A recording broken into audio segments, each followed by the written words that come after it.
만나면 좋은 친구 MBC.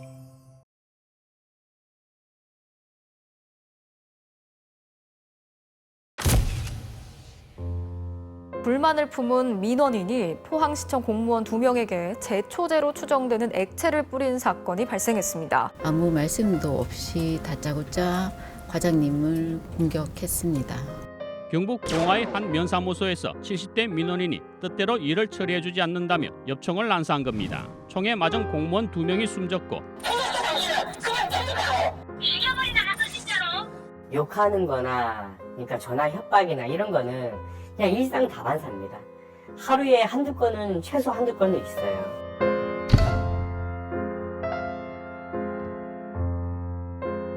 공무원 노동자한테는 그러니까 재난이라는 거죠.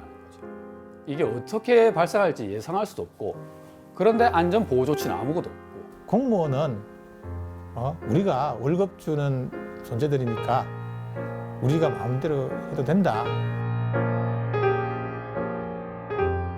2030 청년조합원 대상 설문조사에서 응답자의 25%가 악성 민원 때문에 자살을 생각한 적이 있다고 답했고, 무릎 꿇리고 가슴을 발로 차고 뺨을 때리고 볼펜으로 눈을 파버리겠다고 협박을 했습니다.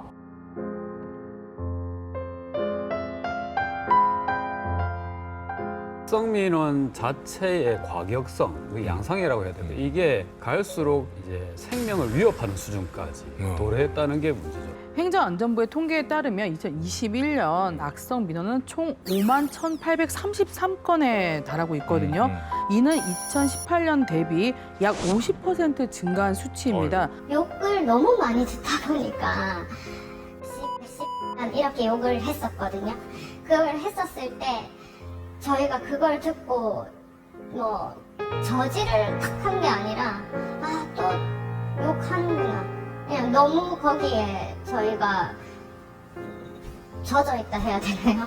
이제 악성 민원을 이렇게 계속 반복적으로 겪을 때마다 업무야 업무라고 치고 영혼이 말살당하는 기분이다. 출근하기도 싫고 그대로 말씀드리면 죽고 싶다는 이런 이야기도 이래 하는 경우도 있고. 아침에 눈을 떠서 이제 출근하려고 하는데 이것이 두려운 경우들이 실제로 발생을 합니다. 그래서 일반적으로 그 정도까지 되겠냐, 실제로 아침에 출근 못하는 경우들이 많이 있습니다. 자주 표현하는 이제 말 중 하나가 기계가 되어야 된다. 나는 감정을 가지고 있는 조건이 되어서는 안 된다.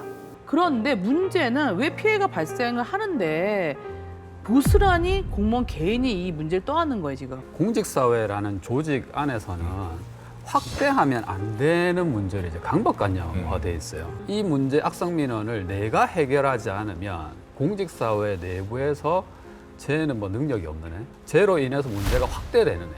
사실 그 개인은 내가 정신적 스트레스로 병이 생긴다 하더라도 이걸 참고 감내하려고 하는 거예요. 업무 자체가 공무잖아요. 그 공무원의 업무는. 그런데 이런 상황이 벌어지면은 이제 공무원 개인이 다 감당해야 되는 이런 상황인 거니까 결국 이게 이제 몰리고 몰려서 극단적인 선택을 하게 되는 그런 경우까지도 벌어지는 그런 이유가 아닌가 하는 생각이 드는데 참 속이 많이 상한데요. 이렇게 법과 제도가 지켜주지 못하는 상황에서 이 피해는 공무원들이 어떻게 나타나게 될까요?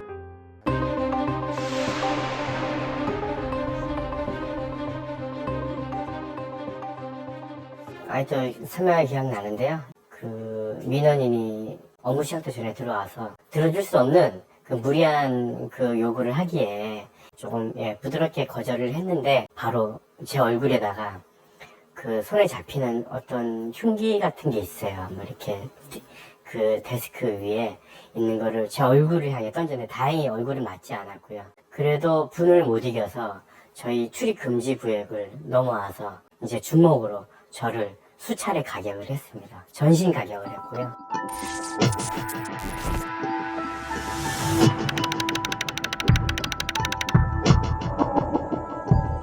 많이 뭐 억울하고 화가 나고 뭐 여러 감정이 있지만 그때 당시에 이제 동장님이나 뭐 사무장님, 제 상사가 있는데 저는 말리는 흉내나 아니면은 뭐 그러지 말라고 말이라도 한마디 해줬으면은 제 상처가 그렇게 깊지 않았을 건데 저는 오히려 그게 더 큰 상처로 남았습니다. 그 기간에 대해서도 많이 아쉽죠. 이제 제가 진단으로 그때는 6개월을 받았거든요. 6개월이나 또는 1년 더 길게 쉴 수도 있었지만 제가 빠짐으로 인해서 그 인원이 채워지질 않아서 그 옆에 동료 직원이 너무 힘들어하는 문제 때문에 제가 딱 2달만 쉬고 다시 일하러 나왔거든요. 그때 사무장에 그 압박이 있었죠. 그게 자리가 비어서 조금 안 돌아간다. 예, 너무 진짜 화가 나고 열나지만 그래도 그 옆에 직원이 힘들다고 하니까 그것 때문에 그때 그 사무장이라는 사람은 진짜 너무 괘씸합니다. 지금도 거의 3년이 다 돼가는데 아직까지도 제가 매주마다 치료를 받고 있습니다. 제 사비로. 그거에 대해서 지원 조례가 있지 않나요? 아예 조례는 있는데 예산은 빵원입니다. 만들었는데도 웃긴 게 예산이 1원도 없습니다. 다만 그것도 형식적인 거죠.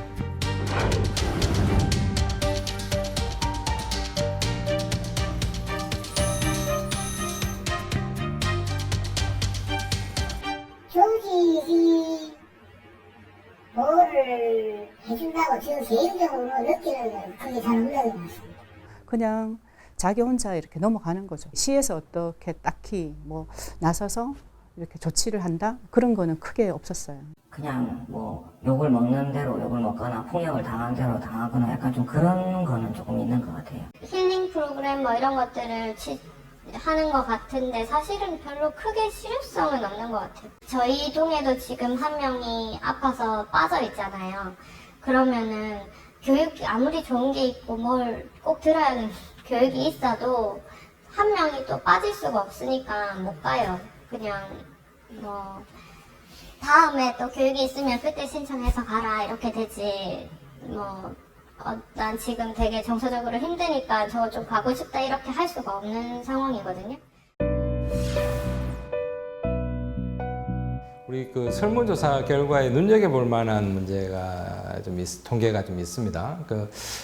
민원을 응대하는 데 있어 가장 힘든 경우는 뭐 공격적 민원이 가장 힘들게 한다라고 답변을 했습니다. 그런데 공무원들의 우울증을 야기하는 것은 공격적 민원 제기보다는 민원 응대 과정에서 입은 마음의 상처를 위로받지 못하는 경우가 더 큰 관련성을 가진다는 결과가 나온 것입니다. 바꾸어 말하면 악성 민원 자체가 공무원들에게 힘든 일이긴 하지만 위로와 지지를 받을 수 있다면 우울증과 같은 건강장애에는 이르지 않을 것이라는 결과입니다. 나 자신이 얼마나 그 상황 속에서 힘들었는지 그냥 알아주기만이라도 했으면 좋겠다라는 말씀을 이제 많이 하십니다.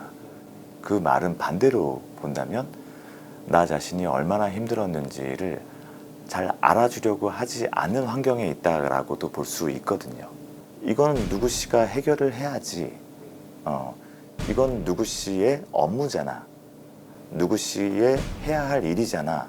라는 어떤 시선과 이런 목소리가 있을 때에는 내가 해야 되는 일, 내가 잘하지 못한 거구나 라는 이야기로 귀결이 되다 보니까 당사자의 입장에서는 혼자라는 생각을 하게 될 수밖에 없습니다.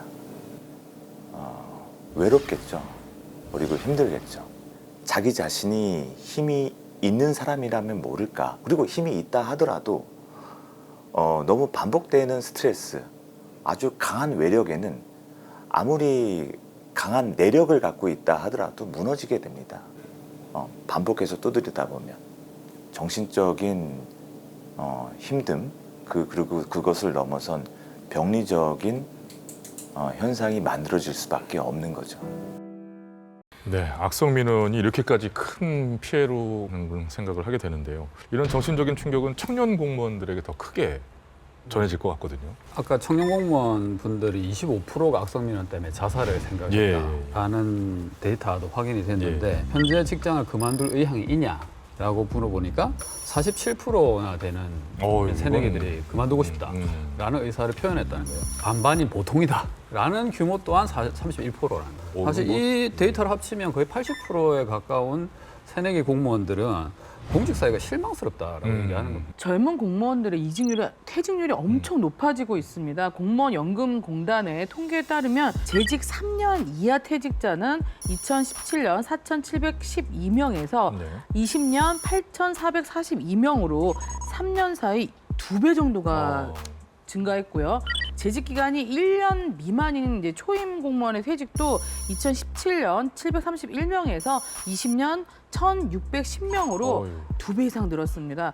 어렵게 공무원 시험 과정을 거쳐 공무원이 되고도 생각했던 거랑 완전 현실이 다른 거죠. 그렇죠. 물론 뭐 이 수치들이 100% 악성 민원 때문이라고 단정 지을 수는 없고 또 낮은 보수 등등 여러 가지 본인이 생각했던 것과 다른 부분들이 발견이 되어서 퇴직을 결정하는 것이겠지만 퇴직을 넘어서서 자살을 생각해봤다라고 하는 젊은 공무원이 25%나 된다고 하는 것은 분명 악성 민원의 문제고 이 문제가 얼마나 심각한지를 보여주는 그런 수치로 볼 수밖에 없다고 생각이 들거든요. 제일 좋은 거는 악성 민원이 사라지는 거겠죠. 그렇지만 뭐 그럴 수는 없잖아요. 민원은 계속 있을 수밖에 없는 거고 저희가 이제 눈여겨볼 자료가 있었어요. 네. 그래서 노동권익위센터에서 공무원 대상으로 설문조사를 했습니다. 무엇 때문에 당신이 우울증을 느끼고 있는가라는 질문에 1위가 뭔지 아세요? 1위가 악성 민원 아니더라고요. 저도 악성 민원인 줄 알았더니 결과는 직장 내 위로 부족이었습니다. 예, 그것 때문에 우울증을 더 느끼는 거예요. 좀 위로해주고 따뜻하게 이런 분위기가 아니었더라. 나 혼자 떠안게 되더라라는 그 마음이 더 크게 뭐 원인은 물론 악성 민원에서 출발한 것이지만 맞습니다. 이게 뭐 관련된 연구 결과 자료도 있는데요. 이게 부경대에서 나온 악성 민원이 지자체 감정 노동자들의 삶의 질에 미치는 영향이라고 하는 논문이 있는데 이 내용을 보면은 사회적 지지라는 개념이 있습니다. 감정 노동자가 직장에서 업무적인 스트레스 등으로 감정적인 소모가 됐을 때 동료나 상사에게 받을 수 있는 지원을 사회적 지지라고 말을 하는데 실제로 이 사회적 지지가 강할수록 스트레스나 고통을 덜 느끼게 되는 등 피해 회복이나 우울증 회복이 더 빨리 되는 경향을 보인다고 하거든요. 그래서 사회적 지지가 잘 작동이 되면 내가 우리 조직으로부터 이렇게 보호를 받고 있구나 하는 이런 공감을 느낄 수가 있어서 어느 정도 이렇게 정신적 회복도 수월하게 되는데 반대로 능력 없는 사람이라거나 이런 식의 어떤 취급을 받게 된다면은 이제 스스로 고립되고 있다라고 느낄 수도 있고 그게 트라우마로 이어져서 정신적인 어떤 문제로까지 이어질 수 있는 거죠. 아, 이건 굉장히 속상한 얘기인데요. 예. 그래서 이 문제에 관련된 설문조사에서도 실제 응답해준 청년 공무원들 93.2%가 악성 민원에 대한 자치단체 대응이 미흡하다고 조직도 나를 보호해주지 않는다는 생각이 드니까 기댈 곳이 없는 겁니다. 그렇죠. 정부는 안 합니까 아무것도? 당연히 해야 되고 하고 있는데요. 그래요? 예, 조금 미흡한 부분이고 공무원 보호 조치 의무가 올해 4월부터 시행되고 있습니다. 칸막이와 같은 안전장치 설치와 웨이러블 같은 캠 이제 휴대용 영상 녹음 장비가 도입되었고요. 민원 처리 담당자의 또 신체적 그 정신적 피해 치료 및 상담 지원, 법률 상담 지원이 뭐 담겨 있긴 합니다. 조금 그래요. 늦은 감은 있겠으나 어쨌거나 공무원 보호 조치 의무 법령이 개정되고 시행이 되면서 조금은 보호할 수 있게 된 것 같은데 좀 아닌 것 같아요. 현장에서 어때요? 사실 뭐 웨어러블 캠이나 가림막 뭐 이런 녹음 장비 사실 이거는 그 피해 증거를 남기는 용도지 보호하는 장비가 아닙니다. 최근 사례만 보더라도 가림막 이러고 유유히 지나가서 폭행하세요. 또 실질적으로 변화를 못 느끼는 건 예산이나 제도 문제도 뭐 앞서서 우리 방송 시작을 하면서도 예산을 9,140만 원 이렇게 얘기를 했잖아요. 이게 근 30개에 가까운 대구와 부산의 지자체 예산인 건데 그러면 한 개 지자체당 3,400만 원 수준인 거거든요. 그러니까 이렇게 돈을 쓰고 있지 않은 것이 일단은 기본적으로 문제의 어떤 발단이다라고 봐야 할 것 같고 더해서 지자체가 만드는 제도가 있죠. 조례를 제정하고 이렇게 그걸 구체적으로 근거로 해서 이렇게 일을 하게 되는데 지금 현재까지 조례조차 안 만들어진 곳도 있거든요. 여기 우리 제작진 직접 이렇게 지자체 확인을 해보니까 경북 같은 경우에는 군이, 울릉, 울진에서는 아직 이 조례가 제정되어 있지 않은 상황이고 경남도 거창이랑 하동에서는 조례가 제정되어 있지 않습니다. 그러니까 이런 곳은 지자체가 이런 문제를 해결하는데 관심이 없다라고 봐도 무방하지 않을까 생각이 됩니다. 조례가 없으니 예산은 당연히 없을 거고요, 그죠? 대구와 부산 지역 지자체 관련 예산을 알아봤어요. 악성 민원 피해 공무원에 대한 심리 상담 지원과 관련해 정확히 정확한 항목으로 예산이 편성된 곳은 대구 같은 경우에 악성 민원과 관련해서 예산 편성이 되어 있으나 정확하게 항목별 금액은 또 확인이 불가하다는 입장이었고 부산시는 예산이 편성되지 않았다는 답변을 했습니다. 군구를 넘어가서 기초자치단체를 보면 대구 지역 달성군만 2천만 원이 편성이 돼 있습니다. 네. 나머지 7개 구구는 편성을 하지 않고 있습니다. 부산 지역의 경우도 연제구, 중구, 남구, 해운대구 4곳을 제외하고는 모두 하지 않은 상태예요. 예, 거의 이제 전무한 수준인 거죠. 각 시군구의 입장은 심리 상담과 관련해 따로 예산이 편성되어 있지 않지만 관내 보건소와 마음건강센터를 통해서 할 수 있다고 뭐 답변을 주시긴 하셨습니다. 근데 문제는 보건소도 공무원들이 같은 공무원의 그렇죠. 업무를 네. 보는 공간이잖아요. 그럼 피해 공무원이 상담하기가 되게 부담스러운 거죠. 사실 뭐 앞서 말씀해 주신 대로 공무원 마음건강센터라는 게 있는데 이것도 실효성이 없어요. 그러니까 영남권 통틀어서 영남권 하나 있거든요, 대구에. 대구, 경북, 뭐 경남 이걸 다 커버해서 이 한 곳이 있는데 거기에 또 담당자가 딸랑 2명 있어요. 네. 이 2명이서 부산만 하더라도 악성 민원이 1년에 한 2,500건이 발생한다고 하는데 그럼 2명이 이 2,500건에 발생하는 악성 민원의 피해자를 어떻게 감당할 거라는 거예요. 부산만 해도 그런데. 제대로 된 상담이나 피해 구제가 된다고 보기 힘들다는 거죠. 심리 상담이나 이런 부분에 대한 지원보다 뭐 상대적으로 의료비 지원은 좀 나은 상황인 것 같긴 합니다. 뭐 대구, 부산에 있는 많은 기초지자체에서 지원을 하고 있기는 한데 이것도 예산이 아예 없는 곳이 있기는 합니다. 대구 같은 경우에는 북구가 이런 관련 예산이 없고요. 부산도 금정구, 사구, 동래구, 연제구, 동구, 기장군까지 이렇게 6곳은 관련된 예산이 아예 없습니다. 예산을 책정하지 않았다는 건 사실상 뭐 안 하고 있다라고 보는 게 맞지 않을까 생각합니다. 의지 문제가 보이는 거죠. 네. 예. 또한 이제 민원으로 인한 이제 소송이 발생할 경우가 상당히 많아요. 근데 변호사 선임하고 법률 지원을 해야 되잖아요. 근데 대구, 부산 지역 지자체 관련된 예산이 모두 없는 것으로 나타났습니다. 근데 악성 민원이 많아질수록 민사 등의 소송 문제는 계속 발생하고 되게 길게 가잖아요. 근데 법률 지원을 위한 예산이 없다는 거는요.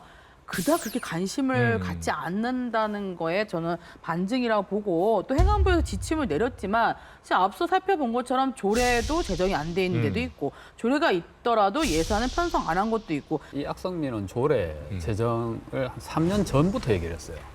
근데 이제 조례가 만들어지는 상황이란 거죠, 현실은. 그래서 실제로 이 조례 안에 담기는 부분에서 저희가 최우선적으로 얘기했던 부분이 청운경찰 같은 안전요원 배치. 예, 사실 보호 조치라고 한다면 이게 쉽게 생각할 수 있어요. 보호하는 장비가 있던지 아니면 보호해 품이 있어야 되는 거 아니에요? 네네. 인원이 뭐 있던지 보호해주는 사람이 있던지 두 개거든요. 그런데 뭐 사실 공무원들이 뭐 헬멧 아니 방패 이런 걸 가지고 일을 할 수는 없잖아요. 그렇기 때문에 현실적으로 보호를 해주는 사람의 문제밖에 안 나서는 겁니다. 그래서 저희가 이런 악성 민원이 많이 발생하는 동주민센터들이 우선적으로 뭐 청운경찰 같은 안전요원을 배치해야 되는 거 아니냐라고 하는데 대구나 부산 지역의 지자체 예산을 보면 한결같이 빠진 게 이제 안전요원 배치예요. 그러니까 사후 약방문이라고 보기에도 이제 뒤쪽으로도 사실은 그 대책이 전무하거나 아주 미비한데 안전요원 배치로 그 일이 벌어졌을 때도 신속하게 그것을 전문적으로 대응할 수 있는 그런 인원이기 때문에 일단은 사전으로 해결해서 끊을 수가 있는 그런 대안이잖아요. 그렇죠. 이것이 어쩌면 가장 근본적인 대책일 수 있겠다는 생각이 방송에 처음엔 들지 않았는데 지금은 이것밖에 없지 않나 하는 생각마저도 들거든요. 아예 뭐 다 빠져 있다라고 하니까 뭐 다른 부분도 지금 뭐 관심이 별로 없어 보이는데 이게 결국 돈 드는 일인데. 지금도 시도에 가면은 이렇게 안전요원이 배치된 곳이 있기는 한데 이게 문제는 주로 민원, 악성 민원이 발생하는 읍명동까지는 이게 이어지지 않고 있다는 게 문제입니다. 2021년 기준으로 민원인의 위법 행위 통계를 좀 살펴보면은 시도 단위에서는 전체 0.5%가 발생을 했고요. 시군구에서는 전체의 37.3%였는데 나머지 62.2%가 읍면동 단위, 그러니까 행정복지센터에서 발생을 한 거거든요. 이렇게 자주 발생하고 있는 읍명동 단위 행정복지센터에 좀 적극적으로 이렇게 안전 요원을 배치하는 어떤 움직임이 있어야 할 텐데 지금은 그러지 못하고 있는 거죠. 그렇죠. 오히려 더 시급한 곳인데. 행정안전부에서도 뭐 중앙이나 뭐 교육청, 뭐 지자체 이 민원실에 2023년 올해 3월 말까지 의무 배치를 해라라고 했고 그 행정복지센터, 주민센터 같은 곳에도 배치를 해라라고 했는데 문제는 그곳을 권고만 했다. 악성민원이 사실 제일 심각하게 발생하는 곳이 읍면동인데도 불구하고 지자체에서는 권고니까 배치 안 하고 싶어 하죠. 예. 그래서 정부의 지침 자체가 좀 유명무실해지거든요. 대구와 부산 지역의 조례를 살펴봤더니 대부분이 빠져 있습니다. 예상한 것처럼 대구는 서구, 동구, 북구, 수성구 4곳이 이 항목이 없고요. 부산시는 부산시를 포함해서 12개 자치구가 이 안전요원 배치 관련된 항목이 빠져 있는 셈인 거죠. 이런 부분들은 좀 뭐 지자체 의지가 뭐 그렇게 높지는 않은 것 같습니다. 그 행안부에서 공고하고 있지만 지자체는 관련 조례도 마련돼 있지 않고 조례가 없으니 예산도 당연히 없고 또 한편 조례가 있어도 예산 편성이 안 되는 곳도 있고 이런 상황이다 보니까 악성 민원으로부터 피해를 받는 피해 공무원들은 여전히 이런 의미에서 모든 것을 포함한 사회적 지지를 받지 못하고 있다 이렇게 보입니다. 그런데 그나마 몇몇 곳에서는 또 시행이 되고 있는 곳이 있어요. 또 희망을 좀 봐야죠. 그래도 서서히 번져나가야 되니까 빅벙커가 거기를 가봤습니다.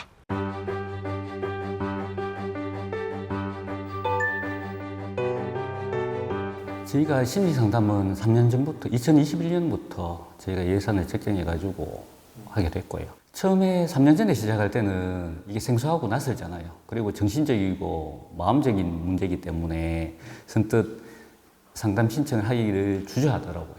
근데 지금 이제 3년차 접어들니까 뭐 해본 직원들도 있고 또 옆에 이제 소문도 나고 하니까 올해는 자발적으로 많이 참여를 하시고요. 작년도 같은 경우는 그 2천만 원 거의 다 대부분 상담하는데 그 비용이 다 지출이 됐고요.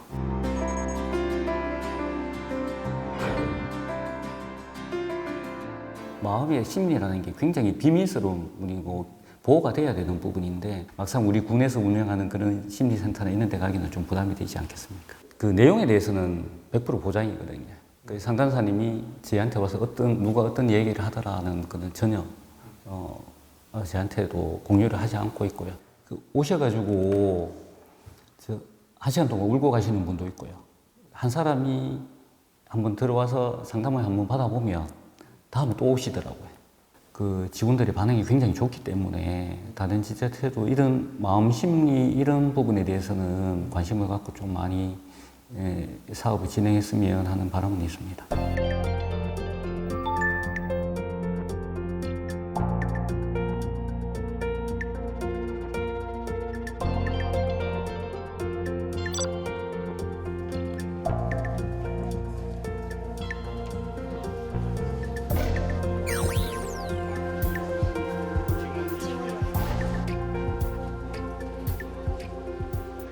민원인이 오시면은 이제 무슨 일 때문에 오셨으면은 안내를 해드리거나 아니면 저기 무인 발급기로 등본이나 가족관계증명서 기타 여러 가지 서류를 발급하는 데 도움을 드리고요.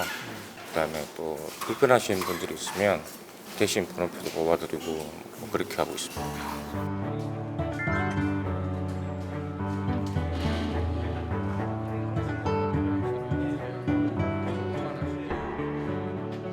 그 분야에 1년 이상 경력이 있어야만이 원서를 낼 수가 있습니다. 그럼 이전에 이렇게 보안 한 적이 있습니다. 얼마나 하시고? 한 10년 이상 했습니다.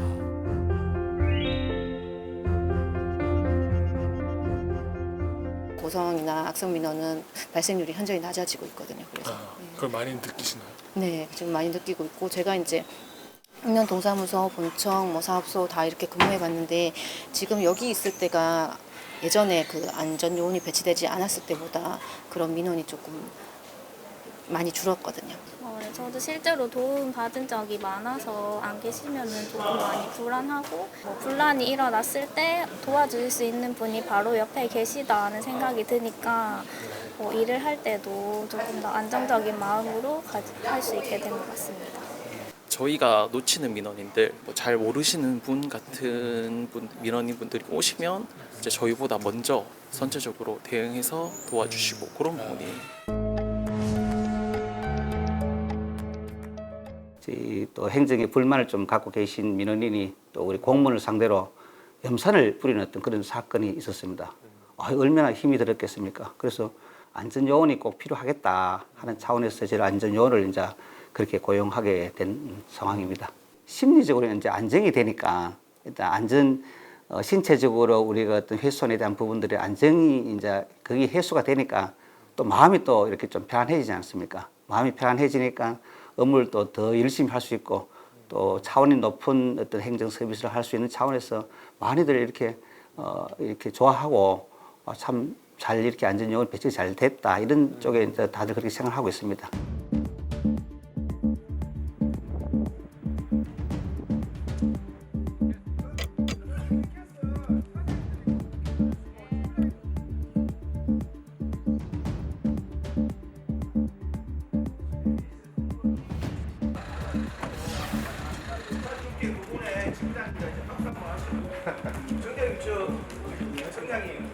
잘 논의해 주시고 악성민원 관련된 사항들, 노조가 요구하는 악성민원 관련된 사항들 잘 논의를 좀 부탁드리겠습니다. 악성민원 안전요원 배치하는데 예산 좀 투입해 주시고 오늘 잘 부탁드리겠습니다. 오늘 잘 논의 부탁드리겠습니다.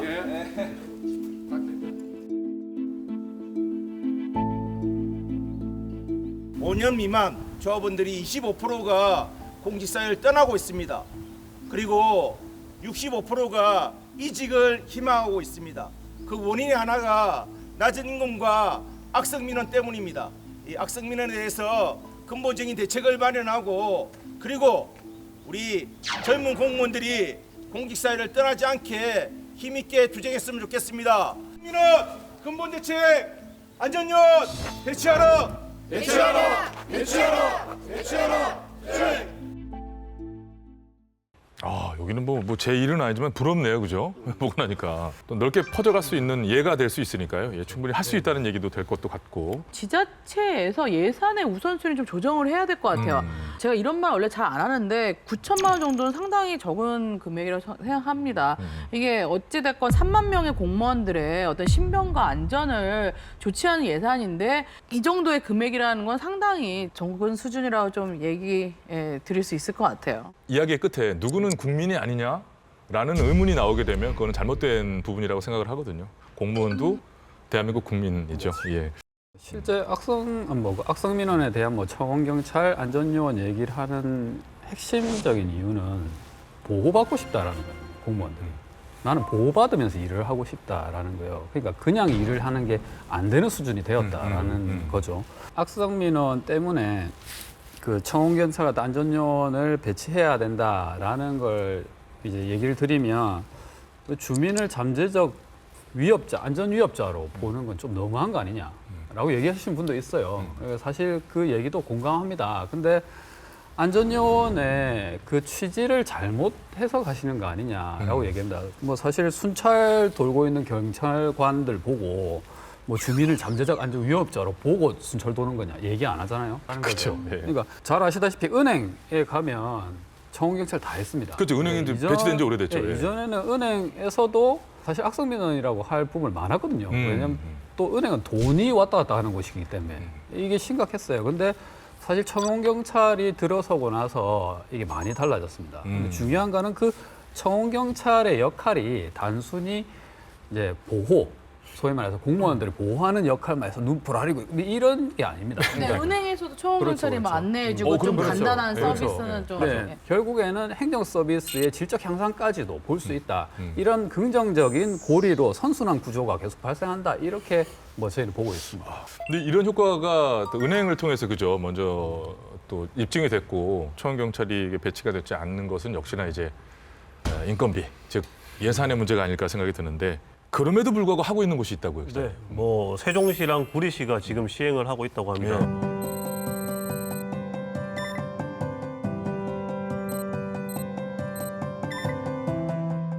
세종시의 경우에는 재정 자립도가 뭐 높으니까 뭐 그렇다 칠 수 있을 것 같은데 구리시는 상대적으로 그렇지 않거든요. 그런데도 불구하고 구리시가 이렇게 하고 있는 건 앞서서 소개해드렸던 이제 올해의 사건이 영향을 미치지 않았을까 하는 생각도 되는데 구리시가 할 수 있었다라는 것은 재정의 자립도 측면뿐만 아니라 그 지자체의 의지가 결국에는 이런 제도를 도입하는 데 영향을 미치는 거다라고 봐야 할 것 같습니다. 저희는 사실 이게 공직사회 안전 불감증이라고 보고 있습니다. 네, 그러니까 실제 뭐 구리시가 소잃고 외양간 고치는 이 상황이 발생을 했지만 사실 그래도 앞으로는 악성민원으로 인해서 더 이상 극단적인 선택을 하는 공무원이 발생하지는 않겠다라는 어떤 약간의 안도감, 기대 이건 할 수 있다라는 거죠. 우리 다른 지자체에서도 실제 좀 이 문제를 단순하게 예산의 문제를 보기보다는 행정민원 서비스의 질적 향상까지도 두고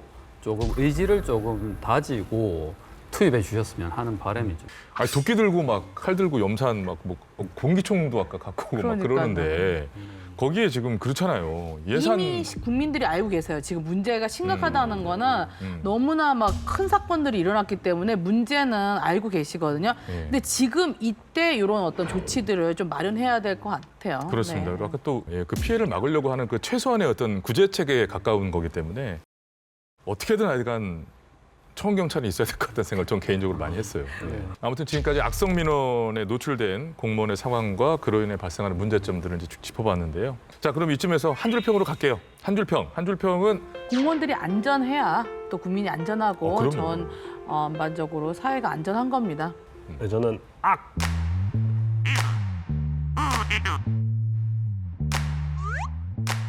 악성 민원은 민원이 아니라 악입니다. 그냥 악이다. 네. 악성민원은 산업재해이자 행정 서비스를 병들게 한다. 그렇습니다. 이게 사실 공무원 또한 우리의 국민 중에 한 사람이고 함께 살아가는 세상이라는 말씀을 진짜 끝으로 드리고 싶어요. 우리가 함께 살아가는 세상이다라는 말씀 외에는 끝에 참 드릴 만한 말씀이 딱히 떠오르지가 않았던 오늘 하루였던 것 같습니다. 예산 추적 프로젝트 빅벙커 다음 시간에 또 새로운 예산으로 찾아뵙겠습니다. 시청해주신 여러분 고맙습니다.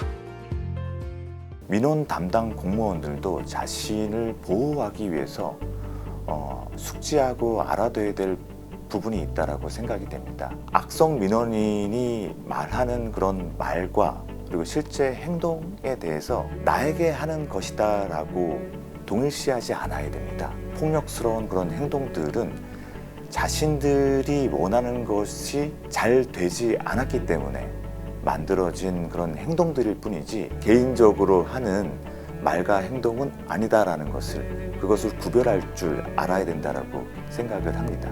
두 번째로는 필히 자기 자신에게 맞는 스트레스 대처 방법을 발견하고 인식하고 있어야 됩니다. 그리고 실제 스트레스를 해소할 수 있도록 실행을 해야 된다라고 생각을 합니다. 그래서 이 두 가지를 꼭 그 담당자, 공무원 담당자들이 숙지해서 실행해 나갈 수 있었으면 좋겠습니다.